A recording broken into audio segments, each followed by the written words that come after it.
Hiya, Tan. How you doing? Great. So good to hear. No, I hope you're all doing all right and revising hard. So we had a bit of a 1.3 focus this week, and the work that I've seen already is amazing. I think there's some tricky bits in 1.3 that are quite hard to sort of feel happy about at home if you're unsure about them. So I just wanted to put your mind at rest that the sort of mathsy bits that some of you find a little bit challenging, if they're still a bit like rah, don't panic. You know, we are going to be back in school, and myself and your teachers, you know, will be helping you throughout year 11 pick out those bits that you find difficult and work with you to do it. Okay, so please don't worry. Okay, so hopefully as part of your 1.3 revision, you revisited aims and objectives and what they are. And what we're going to look at today is aims and objectives, but in the context of a growing business or a bigger business, right? So quick recap, aims and objectives. Aims are your long-term goals, and your objectives are how you achieve those goals, okay? I always think it's interesting to remember that aims is a shorter word, even though it's the longer term goal, whatever. But your aim is, you know, where you want to be as a business, and objective is how are you going to get there, okay? And if you want to be making some notes as we're going through this, what I'll do is at the end of each sheet, I will hold it still so you can pause the video and make some class notes, okay? As businesses grow, aims and objectives will change, okay? Bit like in life, our aims change, you know. Your aims at the moment are going to be to, you know, survive homeschooling. Oh no, that's mine. It's Pirate Week this week. So, you know, but as things change, your aims change, yeah? And that's the same with businesses. As they grow, their aims and objectives will change, yeah? So make sure you've got that in your notes. I will pause it here. That's my pause face. So let's think of an example of this, put it into context to help us understand it a bit better. So, a small new business would have the main aim of survival, right? And they might have objectives such as break even in 6 months, or let's open 1 store or 2 stores, okay? Something like that. That's going to be most new businesses' main objective, because only small businesses fail from the outset. So, you know, it's all about survival to start with. Then as they grow, they've survived, yeah, they've opened their stores, they've broken even, they're turning a profit, their aims are going to change. They might become something like, you know, growth, yeah? And then their objectives are going to be different, aren't they? It might be to make a £10,000 profit this year, or to open 6 stores this month, yeah? And as a business grows, their aims and objectives will reflect their new kind of goals for the business. So, obviously, as you grow as a business, your aims and objectives will change. But also, I want us to think about what other factors might cause us to change our aims and objectives. Let's say we're not growing. Let's say we're actually quite a big business, or we've got to the size we want to be. Then, do we still keep the same aims and objectives?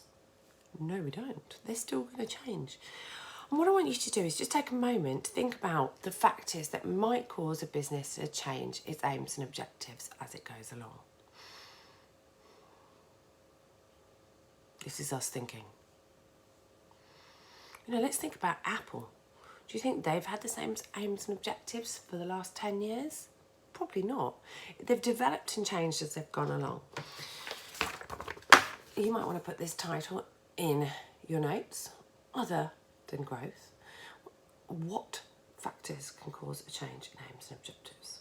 I'm going to run through them now. The market itself might grow. Okay, so you as a business might think, all right, we're big enough, but then actually sales kick off in a particular thing. You've only got to look at Zoom at the moment, yeah?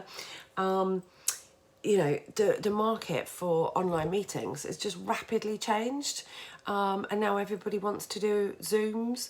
It's all a bit much for me, a bit hectic to me, people on the screen. I'll get a little bit, but still, you know, had a fancy dress scene the other day, quite entertaining. Plus, you only have to worry about your fancy dress from like this up. Yeah, you don't have to just be wearing your PJs underneath. I'm not wearing my PJs right now. I don't know if you caught that, but I've got a sneaky pigeon and it's just gone down my alleyway. And there's pigeon poop everywhere, and I've been trying to stop it. And just here, I don't know if you can see, ooh, there, I've put some like dangly bits. Oh, I'm gonna get it. It's me versus the pigeon. This like working from home thing is getting to me, guys. I'm not gonna lie. Okay, so growth of the market. Then we've got competition, right? You know, you might feel absolutely happy with what your business is doing, and then boom, there's a new competitor in the market. You know, then you've got to change all of a sudden. You've got to be more competitive. Maybe you've got to change your pricing strategies. You know, there's a lot of different things that you might have to do as a result of what your competition does. Could be the economic climate. Now, hopefully from 1.5, you remember that. That's all to do with, you know, interest rates. It's to do with exchange rates. It's to do with consumer spending. What's going on? You know, so at the moment, you know, it kind of looks like we're going to head into a recession. So bearing that in mind as a business, you know, what are you going to do to prepare yourself for that, and you know, what kind of things are you going to do differently as a consequence? Okay. Consumer taste and trends. Fashions change, and as fashions change and the way we do things, it could be that we become more environmental. You know, you are as a business going to have to change. Look at all the car firms, they've got to change the way they do things because of emissions, right? Technology changes everything. When technology improves, our business model can change, and therefore our aims and objectives change. The law can change, and when the law changes, we have to change, and therefore our aims and objectives might change. And then random external factors like it could just be something like a global pandemic. Unlikely, I know. But you know, that kind of thing can change a business quite drastically. Yeah. So what kind of things then does a business have to do in order to react, or how might their aims and objectives change? That's what we need to look at next. I forgot to hold that still for more than 1 second so you can actually copy it down. Sorry about that. I'll do it now.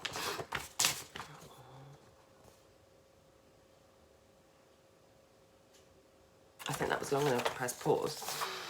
Oh, now I've got all my sheets in a pickle. Oh dear. It's very early in the morning. I have to try and get this done before everybody else in the house wakes up and starts being annoying. Oh, they're not annoying. What do I mean? Okay. So what kind of things might they change? All right, let's have a look. It could be that the business changes the size of the workforce. Yeah, you might need to employ more people, less people. I saw an ex-student last night who's just finished his second year at university, and he's back living at home for a bit, and now he's working about a 50-hour week for Tesco. Delivery driver. It was very nice to see him. He's doing very well. But you know, Tesco's have had to rapidly change the size of their workforce as a consequence of COVID. But it could be, you know, as your business develops, you might have to change, you know, you might put more into technology research, so you employ more people in that area. It could be you change your product range. You might sell more of something. You might actually reduce your product range. You might change where you sell your product, so change the market. You might decide, actually, we're not going to sell in this country anymore. Tesco tried to go to America, didn't work out. They came back again. They changed their aims and objectives, okay? You might open or close stores depending on, you know, what's working. You might find you're getting more online sales.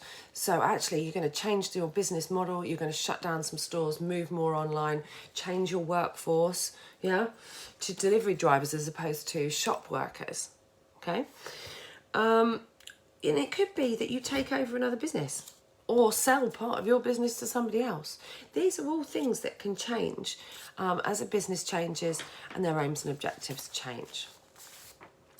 So what I would like you to do, we're going to focus on the fact that businesses have had to change a lot over the last couple of months because of the coronavirus.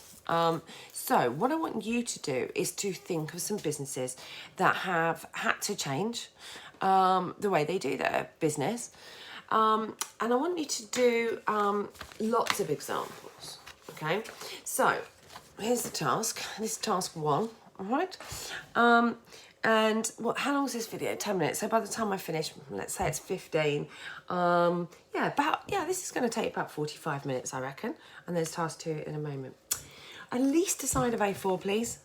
No copying and pasting. There's no point. I can read the internet.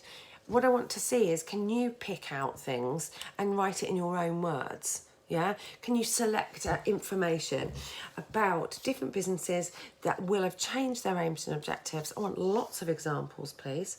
And what I want you to think about is local businesses that have changed, okay? National businesses that have changed, and global businesses that have changed, okay? You can think about positive things and negative things, okay? There's some businesses that are actually doing okay out of this, yeah? And there's some businesses that are really not. And it's about how they've changed. I want you to focus on that sort of, the difference between what they were doing before and what they're doing now, in your own words. Lots of examples, okay? That's task 1. I'm going to hold it still so that you could actually read the whole thing in one go. See, I've got a big record button and I keep doing that so that you can see it, but obviously you don't see that record button there, do you? Oh man, I'm tragic. Does anyone mind if I have a quick sip of tea? Oh, I'm so thirsty, sorry. It's going on a bit, isn't it? So right, task 2. And this is reacting to what's happening in the world, and something that's affected me this week, made me feel quite emotional, I guess.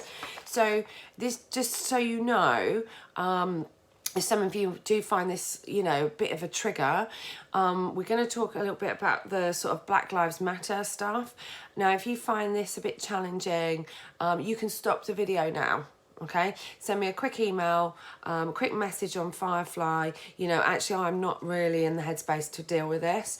And I will totally understand, because for some people, this topic is too emotional. And if you're close to it in any way, and you find this too challenging, please just stop the video here. It's fine. Just message me. The other thing is, I feel like when something's going on, whether it's the coronavirus or sort of, I don't know, major injustice and stuff like that, and I've been feeling it all this month because it's LGBT History Month and I'm not around for the Rainbow Club and things like that. I feel like, it's hard because we're not in school and we're not got that, we're not able to talk to each other and smile at each other and look out for each other and have really important discussions about whatever's going on. So I just wanted to say that whatever, if you want to rant or talk or whatever, I know I'm not your mentor, I might not even be a teacher, but if you just want to say, I feel really cross about the virus, or I feel really passionately about what's going on in America and it's really upsetting, whatever, please do that. Yeah. I've always got time for that kind of discussion or chat. All right. So moving on. What I want you to do is I want you to think about what have the major brands done this week to go out in support of the Black community. Okay, people have done various things, but I want you to focus on the big brands because this is unit 2 and we are focusing on big businesses now. And I want you to research, what are they doing? What have they done to come out in support? Okay, you can use the hashtag Black Lives Matter to search for things, but that will bring up, lots of stuff. So I want you to focus on looking at the big brands and looking at their website, look at their press release, look at news reports, because there's a heck of a lot of horrible stuff out there. Let's not focus on that. And I want you to find out examples. Okay, what are they doing? All right, and you can write these out. Okay, The other thing I want you to do, please, is to be thinking about why that is so important. Okay, why is it that certain businesses have come out and done various things to support people? Okay, think about it. Yeah. And then I want you to research and find out the names and products sold by some black-owned brands. Now, what I want you to do here is to be thinking about, right, so actually, let's think about some really positive stuff and look at some businesses owned and created by people in the black community, and I just want you to find out about them. Yeah, know that little bit more about business on another level, but also it's about, you know, understanding what's going on in the world as well. Okay, and I want you just to think about in particular these two things this week. Okay, there you go, there's the task for this week. Okay, and again, if you want to talk about any of this, please do let me know. Okay, so you have got the summary here. You should now have some notes. Okay, if you didn't do them as I was blithering on, you might want to go back and make some now. Okay, and then task 1, lots of examples about COVID, examples about big brands supporting Black Lives Matter. Okay, I think I just paper cut my nose. Oh man, right. Hope that's helpful. Just so you know, the little sort of multiple choice ping back firefly things, could you all double check that you've done all 3 of them that are there now. We've got 2 more to do. It's really good for us to be able to see, you know, what you've, across all of you really, where the problems are, so that we can address them when we get back into school. Fingers crossed. But you know, throughout year 11, we're going to need to fill in the gaps of your knowledge. We need to know where those gaps are. So please, can everybody make sure they're doing those. Good luck with this week's tasks. I'll see you next week. We're moving on to globalization, which is exciting because, like, the world's massive. Love the world. Here it is. We're going to be looking at globalization. Can't wait, guys. See you then. Bye.